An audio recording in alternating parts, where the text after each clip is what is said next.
हमारा आज का topic different concepts of elasticity of demand की हम बात करते हैं। अब इन डिफरेंट कॉन्सेप्ट्स में हमारे पास number 1 price elasticity, number 2 income elasticity, number 3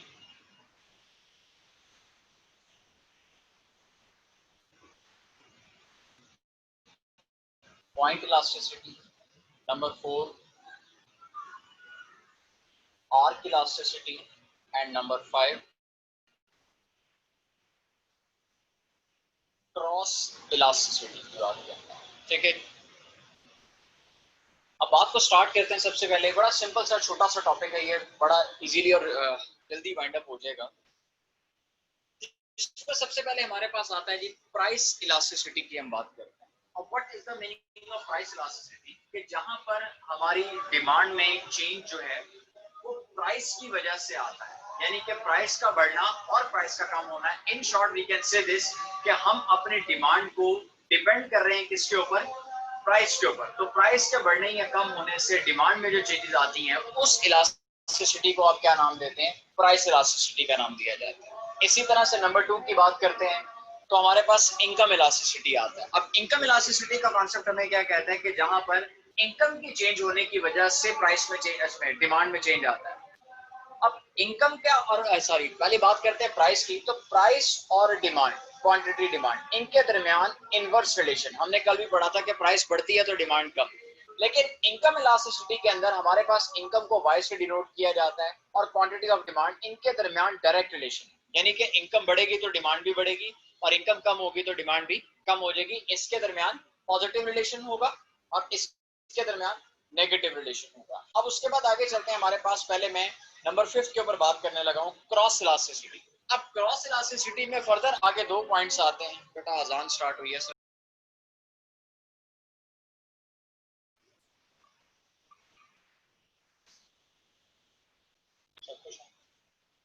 हम बात कर रहे थे क्रॉस इलास्टिसिटी। क्रॉस इलास्टिसिटी में फर्दर आगे 2 चीजें आ जाती हैं। हमारे पास एक प्रोडक्ट का होता है सब्स्टिट्यूट, कल भी इसके ऊपर बात हुई थी, और एक हमारे पास होता है कॉम्प्लीमेंट गुड्स। कॉम्प्लीमेंट्री गुड्स कौन सी होती हैं और सब्स्टिट्यूट गुड्स कौन सी होती हैं, तो पहले इसके ऊपर बात कर लें, फिर उसके बाद आगे बात करते हैं। सब्स्टिट्यूट गुड्स हमारे पास वो गुड्स हैं कि जहां पर एक गुड्स के रिप्लेसमेंट में दूसरी गुड्स को इस्तेमाल किया जा सके, दैट इज कॉल्ड सब्स्टिट्यूट। अब यहां पर हम बात क्रॉस इलास्टिसिटी की जब करने लगे हैं तो यहां पर हम अपनी प्रोडक्ट की प्राइस की बात नहीं करने लगे, बल्कि हमारी प्रोडक्ट की डिमांड और हमारी प्रोडक्ट के सब्स्टिट्यूट की प्राइस उसके साथ इफेक्ट करने लगे हैं। तो याद रखिएगा कि इसमें हमारी डिमांड और सब्स्टिट्यूट की प्राइस, इसके दरमियान डायरेक्ट रिलेशन है, क्योंकि जब सब्स्टिट्यूट की प्राइस बढ़ेगी तो उसका कस्टमर हमारे पास मूव करेगा और हमारी डिमांड बढ़ जाएगी। इसका मतलब हमारी अपनी प्राइस के साथ तो नेगेटिव रिलेशन था, लेकिन सब्स्टिट्यूट की प्राइस के साथ कौन सा रिलेशन है, पॉजिटिव रिलेशन। अब एक आता है हमारे पास कॉम्प्लीमेंट गुड्स। अब कॉम्प्लीमेंट की अगर हम बात करते हैं तो कॉम्प्लीमेंट्री गुड्स जो हैं वो गुड्स हैं कि जिसमें अगर एक चीज को आप इस्तेमाल कर रहे हैं तो उसकी वजह से दूसरी चीज को भी इस्तेमाल करना आपके लिए कंपलसरी हो जाएगा, कि वो दोनों चीजों का यूज आपस में अटैच है। जैसे कल मैंने बात की थी कि अगर एक फाउंटेन पेन आप यूज करते हैं तो उसके साथ आपने इंक लाजमी इस्तेमाल करनी है। आपने अगर बाइक ली है तो उसके साथ पेट्रोल आपने लाजमी यूज करना है। इसका मतलब ये वो चीजें हैं जो कॉम्प्लीमेंट गुड्स में आते हैं। अब यहाँ पर हम क्वांटिटी ऑफ डिमांड, हमारी प्रोडक्ट की डिमांड, और इसको डिस्कस करने जा रहे हैं कॉम्प्लीमेंट्री की प्राइस के साथ। तो कॉम्प्लीमेंट्री की प्राइस के साथ भी इसका इनवर्स रिलेशन ही होगा। क्यों? कि जब एक चीज की प्राइस बढ़ती है तो डेफिनेट सी बात है उसकी तो डिमांड कम होगी होगी और उसके साथ उसके कॉम्प्लीमेंट की भी डिमांड कम हो जाएगी। क्यों? क्योंकि यूज तो इनका आपस में पैरेलल है, दोनों का कंबाइंड यूज है। तो यहाँ पर भी फिर हमारा इसके दरमियान कौन सा रिलेशन जनरेट होता है, नेगेटिव रिलेशन। और यहाँ पर कौन सा है, पॉजिटिव रिलेशन। ये मैंने आपको क्लियर कर दिया, दैट इज क्रॉस इलास्टिसिटी की हम बात करते हैं। अब उसके बाद बात करते हैं पॉइंट इलास्टिसिटी और उसके बाद बात करते हैं आर्क इलास्टिसिटी की बात करते हैं। अब ये दोनों इलास्टिसिटी बेसिकली डायग्राम बेस्ड होती हैं कि अगर हम, ये हमारे पास एक डिमांड कर्व है और मैं अगर आपसे ये कहता हूं कि मुझे यहाँ पर किसी एक सिंगल पॉइंट की इलास्टिसिटी को फाइंड आउट करना है, तो इसका मतलब है उस इलास्टिसिटी को मैं क्या नाम देता हूं, point elasticity. And how to measure the elasticity, इससे अगला टॉपिक अभी मैं वही डिस्कस करूंगा आप लोगों के साथ। तो पॉइंट इलास्टिसिटी बेसिकली कैसे कहा जाता है कि डिमांड कर्व के ऊपर किसी एक पॉइंट के ऊपर अगर मैं पॉइंट आउट करने के बाद ये कहूं कि जी मुझे इस एक पॉइंट की इलास्टिसिटी को मेजर करना है, तो फिर उस इलास्टिसिटी को मैं क्या नाम देता हूं? पॉइंट इलास्टिसिटी का नाम देता हूं। अब इसी तरह से आर्क इलास्टिसिटी की बात करते हैं कि बाज़ औक़ात हमारा डिमांड कर्व एक आर्क की शेप में होता है, तो आर्क की शेप के अंदर रहते हुए अब अगर इसके ऊपर मैं कोई एक पॉइंट आपको हाईलाइट कर दूं, तो how to calculate the elasticity of this, तो इसको हम क्या नाम देते हैं? आर्क इलास्टिसिटी का नाम दिया जाता है। तो ये हमारे पास टोटल 5 हमारे पास कॉन्सेप्ट, डिफरेंट कॉन्सेप्ट्स हैं इलास्टिसिटी के रेफरेंस से। रिकैप ले लेता हूं। प्राइस इलास्टिसिटी का मतलब है हमारी डिमांड, प्रोडक्ट की क्वांटिटी, डिमांड और हमारी ही प्राइस, इनका आपस का रिलेशन, और उसकी वजह से प्राइस में जो चेंज आने की वजह से जो डिमांड में चेंज आएगा उसको प्राइस इलास्टिसिटी कहते हैं। और हमारी प्रोडक्ट की अपनी प्राइस और अपनी ही डिमांड के दरमियान नेगेटिव रिलेशन। फिर हमने कहा कि इनकम इलास्टिसिटी के कंज्यूमर अगर अपनी इनकम चेंज करता है तो उसकी वजह से भी क्या होता है, उसकी डिमांड चेंज हो जाती है, क्योंकि जैसे जैसे कंज्यूमर की इनकम बढ़ती है वो अपनी डिमांड को भी क्या करता है, बढ़ाता है, और इसके दरमियान पॉजिटिव रिलेशन आ जाता है। फिर हमने क्रॉस इलास्टिसिटी की बात की, उसमें बात कर ली हमने सब्स्टिट्यूट गुड्स की। तो सब्स्टिट्यूट में क्या होता है बेटा हमारे पास कि हम एक चीज को छोड़कर दूसरे पे जा सकते हैं। तो फिर हम जब सब्स्टिट्यूट अपनी प्राइस को चेंज करता है तो उसकी प्राइस का इफेक्ट हमारी डिमांड पर आता है, और क्या इफेक्ट आता है? पॉजिटिव रिलेशन है, क्योंकि जब उसकी प्राइस बढ़ेगी तो कस्टमर उसको छोड़कर हमारे पास आएगा, हमारी डिमांड बढ़ जाएगी। और अगर उसकी प्राइस कम होगी तो हमारा कस्टमर हमारी डिमांड कम करके उधर चला जाएगा। तो कॉम्प्लीमेंट्री गुड्स की अगर हम बात करते हैं तो कॉम्प्लीमेंट्री गुड्स हमारे पास वो गुड्स हैं जो आपस में जिनका कंबाइन यूज है। फिर इसमें एक चीज को अगर आपने इस्तेमाल किया तो दूसरे का इस्तेमाल आपके लिए ऑब्वियस हो जाएगा, तो वो किसमें आता है? कॉम्प्लीमेंट्री। और इसमें कॉम्प्लीमेंट्री की प्राइस और हमारी प्रोडक्ट की डिमांड, इसका आपस में क्या रिलेशन है? नेगेटिव रिलेशन है। तो ये हमारे कॉन्सेप्ट है। फिर पॉइंट इलास्टिसिटी की बात की तो किसी एक सिंगल पॉइंट पे इलास्टिसिटी को करना पॉइंट। और अगर आर्क की बात करते हैं कि अगर हमारा डिमांड कर्व एक आर्क की शेप में है तो उसके ऊपर अगर आप अपनी क्या करना चाहते हैं, डिमांड फाइंड आउट करना चाहते हैं, तो उसको हम क्या नाम देते हैं? आर्क इलास्टिसिटी का नाम दिया जाता है। क्लियर होगी बात जी? तो ये था हमारे पास different concepts of elasticity of demand के, ये कॉन्सेप्ट्स है हमारे पास। क्लियर होगी बात जी? अब आते हैं इलास्टिसिटी मेजरमेंट मेथड्स, और ये हमारा इलास्टिसिटी का लास्ट टॉपिक है, ध्यान से इसको देखिएगा।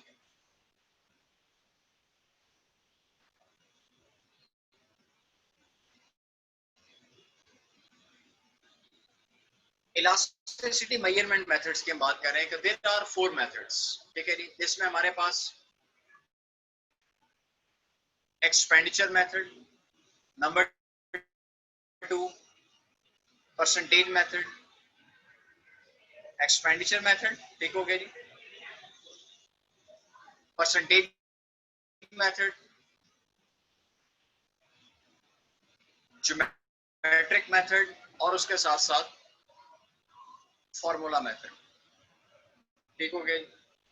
दीज आर द 4 वेज, ये 4 मेथड्स हैं हमारे पास कि जिसमें हमने क्या करना है, मेजरमेंट को फाइंड आउट करना है कि हाउ टू मेजर। कल जो हमने मेजरमेंट के 5 आंसर्स डिस्कस किए थे, जिसको हमने डिग्री ऑफ इलास्टिसिटी का नाम दिया था, जिसमें हमने कहा था elasticity equal to unity, unit elastic का नाम दिया था, elasticity more than unity, elasticity less than unity, और उसके साथ साथ जीरो इलास्टिक और परफेक्ट, जीरो इलास्टिक के साथ साथ परफेक्टली इलास्टिक की बात की थी, जिसमें क्या कहा था कि इनफाइनाइट चेंज में हमारे पास आता है। अब आज हम इस पर बात करने लगे हैं कि वो 5 आंसर जो हम कैलकुलेट किए थे कल, उन आंसर्स के ऊपर हमने डिसीजन दिए थे, तो वो 5 डिसीजन हमारे कैलकुलेट किस तरह से किए जाते हैं। तो हमारे पास एक्सपेंडिचर मेथड है सबसे पहला। अब मैं इसके ऊपर बात करता हूँ, जरा इसको ध्यान से पहले समझिएगा, फिर उसके बाद मैं आगे मूव करता हूँ। मैं यहाँ पर एक छोटा सा स्केड्यूल ड्रॉ करता हूँ, जरा उस स्केड्यूल को मेरे साथ देखिएगा। मैं पहले क्वांटिटी डिमांड की बात करता हूँ, प्राइस की बात करता हूँ, और एक्सपेंस की बात करता हूँ। कि सपोज करते हैं कि जी हमारे पास एक प्रोडक्ट है जिसकी प्राइस है 2 और मैं उसकी यूनिट्स डिमांड करता हूं 3। एक प्रोडक्ट है जिसकी प्राइस क्या है, 2 है, और मैं क्वांटिटी डिमांड कितनी कर रहा हूं, 3 डिमांड कर रहा हूं। और इसका मतलब टोटल एक्सपेंस कितना हुआ, 6 रुपीज का एक्सपेंस है, क्योंकि 2 रुपए प्राइस है एक प्रोडक्ट की, मैं 3 यूनिट डिमांड करता हूं तो 6 रुपीज का टोटल एक्सपेंस है। अगर मैं कहूं कि मेरी प्राइस इंक्रीज करके 2 से किस पे चली जाती है, 3 पे, तो कल हमने लॉ ऑफ डिमांड पढ़ा था। लॉ ऑफ डिमांड हमें ये कहता है कि प्राइस के बढ़ने से डिमांड क्या होती है, कम हो जाती है। तो डिमांड फिर 3 से कम होकर कितनी हो गई, 2 हो गई। अब अगर मैं इसका भी एक्सपेंस काउंट करूं तो एक्सपेंस फिर भी क्या है, अब आपके पास 6 ही आता है। तो अगर अब यहां से रिजल्ट हम निकाल लेते हैं कि अगर प्राइस के चेंज होने से हमारा एक्सपेंस कांस्टेंट रहे, एक्सपेंस में चेंज ना आए, पहले भी वही एक्सपेंस था अब भी यही एक्सपेंस है, तो इसका मतलब फिर हमारी जो इलास्टिसिटी है that is called elasticity of demand is equal to 1, क्योंकि जितना चेंज प्राइस में आया उतना ही चेंज डिमांड में आया और दोनों के सेम चेंज आने की वजह से एक्सपेंस विल रिमेन सेम। तो इसको हमने क्या नाम दे दिया, इलास्टिसिटी ऑफ डिमांड का नाम दे दिया। तो ये था हमारे पास पहला पॉइंट मेथड के एक्सपेंडिचर मेथड में इलास्टिसिटी इज इक्वल टू 1। अब इसी के अंदर रहते हुए मैं एक और स्केड्यूल ड्रॉ से मैं कहता हूं जी प्राइस ऑफ डिमांड और उसके साथ साथ एक्सपेंस की बात करने जा रहा हूं। अब जरा ध्यान से देखिएगा, क्वांटिटी में कितनी डिमांड करता हूं 5, ठीक है जी। इसका मतलब मेरा एक्सपेंस कितना है 30 का एक्सपेंस है। प्राइस को मैं 6 से कम करके कहां पे ले आता हूं 3 पे, और अगर प्राइस कम होगी तो डिमांड क्या हो जाएगी, बढ़ जाएगी। तो डिमांड मैं कितनी कर देता हूं अपनी 5 से बढ़ाकर कितनी करता हूं 6 करता हूं। तो डिमांड 6 करने का मतलब है मेरा एक्सपेंस कितना हो गया 18 का एक्सपेंस हो गया, ठीक हो गया नहीं। पहले एक्सपेंस मेरा कितना था 30, लेकिन प्राइस के कम होने से मैंने अपनी डिमांड बढ़ाई, लेकिन डिमांड के बढ़ाने के बावजूद मेरा एक्सपेंस भी क्या हो गया, कम हो गया। पॉइंट समझ आ गया।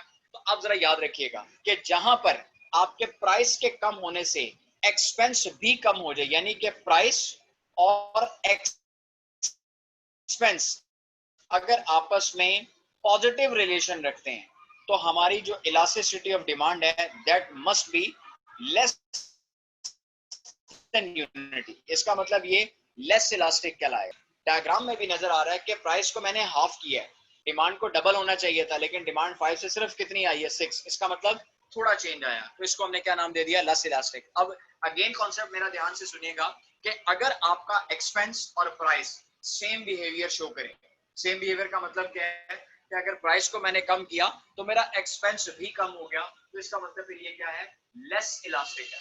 और इसी के वाइस वर्सा अगर मैं चला जाऊं और वाइस वर्सा डिसीजन आपको ये देता हूं कि अगर प्राइस और एक्सपेंस इनके दरमियान नेगेटिव रिलेशन क्रिएट हो जाए तो elasticity of demand greater than 1 हो जाती है। इसका मतलब that is called more elastic. वो हमारे पास क्या होती है, मोर इलास्टिक कहलाती है। तो ये हमारे पास डिसीजन है। This is the way to find out the expenditure method. Point समझ आएगा जी। तो एक्सपेंडिचर मेथड में अब हमने ये 3 रिजल्ट्स निकाल लिए। मैं दोबारा से रिपीट कर रहा हूं, बड़े ही ध्यान से इस रिजल्ट्स को सुनिएगा।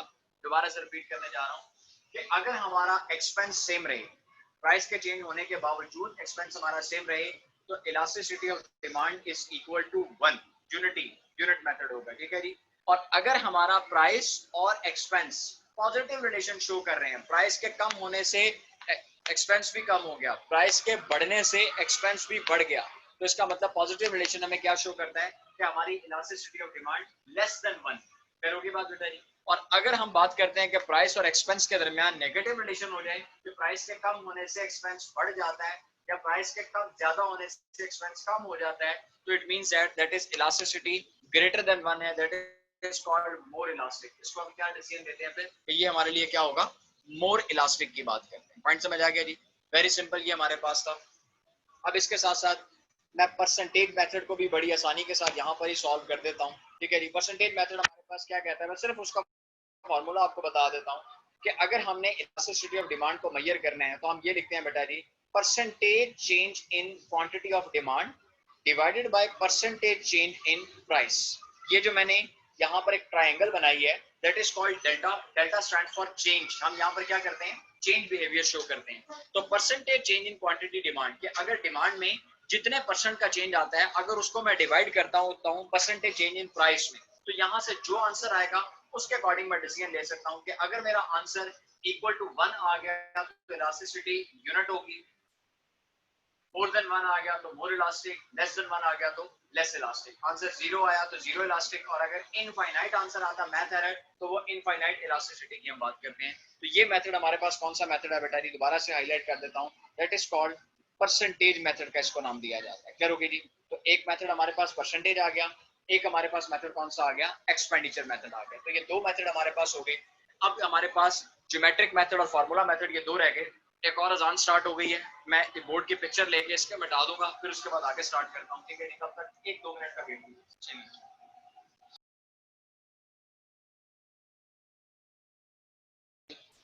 अब व्हाट इज ज्योमेट्रिक मेथड?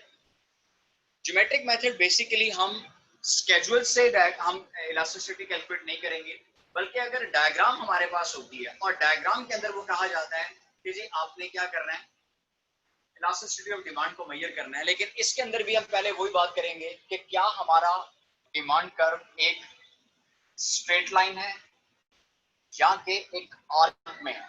अगर तो हमारे पास स्ट्रेट लाइन है लाइक दिस, तो बड़ी सिंपल सी बात है, हमने जो पॉइंट सेलेक्ट किया हमारे पास फॉर्मूला इसका क्या बनेगा, elasticity of demand is equal to lower portion of demand curve divided by higher portion of demand curve. ठीक है जी, अपर पोर्शन भी इसको कहा जाता है। ठीक हो गया जी, lower portion divided by upper portion की हम बात कर रहे हैं कि अगर ये वाला पॉइंट था तो इस पॉइंट से लेकर ऑनवर्ड ऊपर तक ये आपके लिए क्या कहलाता है, अपर पोर्शन। ठीक है जी, और ये वाला क्या कहलाता है, लोअर पोर्शन। तो फॉर्मूला क्या बनाया, lower portion of the demand curve, यहाँ पर हम पॉइंट्स काउंट कर लेंगे कितने पॉइंट्स बनते हैं और उसको डिवाइड करेंगे upper portion of the demand curve. तो इसके बाद हमारे पास जो भी आंसर आएगा, आंसर के अकॉर्डिंग हम डिसीजन ले सकते हैं, either it will be zero elastic होगा या ये हमारे पास मोर इलास्टिक होगा या ये हमारे पास लेस इलास्टिक होगा। ठीक होगी बात जी, तो ये हमारे पास किसमें आता है, स्ट्रेट लाइन मेथड के अंदर हमारे पास आता है। लेकिन अगर हम बात करते हैं कि हमारा डिमांड कर्व एक आर्क इलास्टिसिटी, आर्क का मतलब क्या होता है, एक कॉस, यानी कि थोड़ा सा मोल्ड हुआ हुआ है। तो अगर इस पॉइंट के ऊपर मुझे कहा जाए कि आप फाइंड आउट करें तो फिर हमने क्या काम करना होता है, तो इसमें पहले फिर आपने ये काम करना है, आप में से अगर किसी ने एफएससी में मैथ पढ़ा होगा या बीएससी मैथ्स है तो आपके लिए आसान होगा इस बात को समझना कि हमने इस पॉइंट के ऊपर फिर एक क्या कर लेना है, एक स्ट्रेट लाइन का टेंजेंट ड्रॉ कर लेना है। एक स्ट्रेट लाइन का क्या करना है, टेंजेंट ड्रॉ करना है, और टेंजेंट ड्रॉ करने के बाद अब दोबारा हमारे पास से क्या बन गया, स्ट्रेट लाइन पॉइंट बन गया। तो same formula will be applicable here कि lower portion divided by upper portion. तो यहां से हमारे पास क्या आती है, this is called geometric method. ये हमारे पास क्या आ जाता है, ज्योमेट्रिक मेथड कहलाता है। और अगर हम लोग मूव करते हैं किसकी तरफ, अपने लास्ट फॉर्मूला मेथड की तरफ। ठीक हो गया जी, तो फॉर्मूला मेथड के अंदर हमारे पास क्या फॉर्मूला है जी, elasticity of demand is equal to change in quantity of demand divided by change in price multiply P over quantity of demand QD. ठीक है जी, change in demand divided by change in price multiply by price over demand. अब मैं एक छोटी सी इसकी calculations आपको करके दिखा देता हूं कि मे बी पॉसिबल वो हमें क्वेश्चन के अंदर डिमांड कर लेता है तो वहां से हम इसका आंसर इजीली कैलकुलेट कर सकेंगे। ये प्राइस है और प्राइस के साथ साथ फिर क्वांटिटी ऑफ डिमांड है। मैं कहता हूँ एक प्रोडक्ट की प्राइस है 5 और मैं उसके 10 यूनिट्स डिमांड करता हूँ, और अगर इसकी प्राइस 10 हो जाए तो मैं इसके 5 यूनिट्स डिमांड करता हूँ। तो इसके ऊपर अगर मैं सॉल्व करता हूँ अब अपनी इलास्टिसिटी ऑफ डिमांड, तो किस तरह से है, पहले तो मैं कंपोनेंट्स हाईलाइट कर लूं कि मेरे फॉर्मूले में 4 वेरिएबल्स यूज हो रहे हैं, जिसमें मेरे पास एक प्राइस है, एक क्वांटिटी ऑफ डिमांड है, एक चेंज इन प्राइस है और एक change in quantity of demand. ये 4 मेरे पास क्या आते हैं, वेरिएबल्स हैं। अब देखिए बेटा, प्राइस, जो पहली प्राइस होती है इसको पी कहा जाता है, इसका मतलब पी हमारे पास कितना आ गया, 5। जो पहली डिमांड होती है उसको हम क्या नाम देते हैं, क्वांटिटी ऑफ डिमांड। अब जब बात आती है चेंज इन प्राइस, तो अब याद रखिएगा जो चेंज होती है सेकंड में से फर्स्ट को माइनस करते हैं उसको चेंज कहा जाता है। तो अगर चेंज इन प्राइस है तो 10 में से 5 अगर माइनस करूंगा तो इसका मतलब चेंज भी कितने का है, 5 का। और इसी तरह से डिमांड में चेंज कितने का हमारे पास, 5 में से 10 माइनस करूंगा तो -5 का चेंज आया मेरे पास। ये 4 वेरिएबल्स मेरे पास आ गए। अब मैं इसको अपने फॉर्मूले में पुट अप करता हूं, elasticity of demand is equal to change in demand, demand में कितना चेंज है -5, divided by change in price, price में कितना चेंज है जी हमारे पास, वो भी कितना है 5, मल्टीप्लाई हमारे पास P ओवर Q। तो P हमारे पास कितना है 5 और Q हमारे पास कितना है 10। क्लियर होगी बात बेटा जी, तो ये हमारे पास क्या कहलाता है जी, इसको हम नाम देते हैं चेंज का। तो यहां से अगर हम इसको सॉल्व कर लेते हैं तो ये हमारे पास क्या आंसर आता है, 0.5 आंसर हम इसको ले सकते हैं। ठीक हो गया जी, तो माइनस में आंसर हमारे पास आता है या what ever the answer will be, जो भी हमारे पास इसमें आंसर होगा तो उस आंसर के थ्रू हम अपना डिसीजन ले सकते हैं कि हमारे पास जो होगा इक्वल टू यूनिटी है, ग्रेटर देन यूनिटी है, लेस देन यूनिटी है, यानी मोर इलास्टिक लेस इलास्टिक। इस तरीके से हम क्या कर सकते हैं, अपने फॉर्मूले से सारी की सारी वर्किंग फाइंड आउट कर सकते हैं। क्लियर होगी बात बेटा, इसमें कंफ्यूजन तो नहीं किसी भी किस्म की। तो ये है हमारे पास फाइनल वर्किंग। दोबारा से मैं बताता चलूं बेटा कि फर्स्ट प्राइस को हम पी कहते हैं, फर्स्ट क्वांटिटी को क्यू क्वांटिटी ऑफ डिमांड कहते हैं, और चेंज हमेशा कैसे कैलकुलेट होती है कि सेकंड में से फर्स्ट को माइनस करें तो उसको चेंज कहा जाता है। उसके बाद वैल्यूज में फॉर्मूलाज पुट अप करके वहां से जो आंसर निकालेंगे तो वो आंसर हमारे लिए फाइनली क्या कहलाता है, इलास्टिसिटी ऑफ डिमांड का। और डिग्री ऑफ इलास्टिसिटी जैसे हमने कल डिस्कस की थी फिर 5 डिग्रीज के ऊपर हम बात कर चुके थे। आंसर को देखकर हमने डिग्री स्पेसिफाई करनी है। अगर आंसर हमारा 1 आया तो इक्वल टू यूनिटी, आंसर हमारा लेस देन 1 आया तो इन यानी कि लेस इलास्टिक है, यानी कि लेस देन यूनिटी है। आंसर अगर हमारा मोर देन 1 आता है तो मोर इलास्टिक है, मोर देन यूनिटी है। और अगर आंसर हमारा 0 है तो 0 इलास्टिक है। अगर आंसर हमारा इनफाइनाइट आता है तो इसका मतलब वो इंफिनिटी कहलाता है, हमारे पास इनफाइनाइट इलास्टिक कहते हैं। तो ये हमारे पास 4 मेथड जो आप लोगों के साथ डिस्कस किए, जिसमें नंबर 1 टोटल एक्सपेंडिचर मेथड, अब उसका दूसरा नाम भी सुन लें। टोटल एक्सपेंडिचर मेथड को टोटल आउटले मेथड भी कहा जाता है, ठीक हो गया। नंबर 2 हमारे पास इसमें कौन सा आता है जी, हमने इससे पहले उसको डिस्कस किया, परसेंटेज मेथड को डिस्कस किया, फिर हमने ज्योमेट्रिक मेथड को डिस्कस कर लिया और उसके साथ साथ फिर हमने फार्मूला मेथड को डिस्कस किया। तो अब हमने टोटल अभी तक अपने डिमांड सेक्शन में 4 कॉन्सेप्ट्स को हमने डिस्कस कर लिया है। 4 कॉन्सेप्ट्स, 4 टॉपिक्स को डिस्कस कर लिया। इसमें कल हमने सबसे पहले लॉ ऑफ डिमांड को स्टार्ट किया था, फिर degree of elasticity of demand को डिस्कस किया हम लोगों ने। उसके बाद हमने क्या किया बेटा जी, sorry concept, different concepts of elasticity of demand को हमने डिस्कस किया। और उसके साथ साथ फिर हमने डिफरेंट मेजरमेंट एक्सपेरिमेंट जो है हमारे मेथड्स थे, हमने उसको करवा दिया। तो these are the 4 topics of demand और ऑलमोस्ट हमारे मैक्सिमम टॉपिक्स हैं हमारे डिमांड सेक्शन को कवर करेंगे।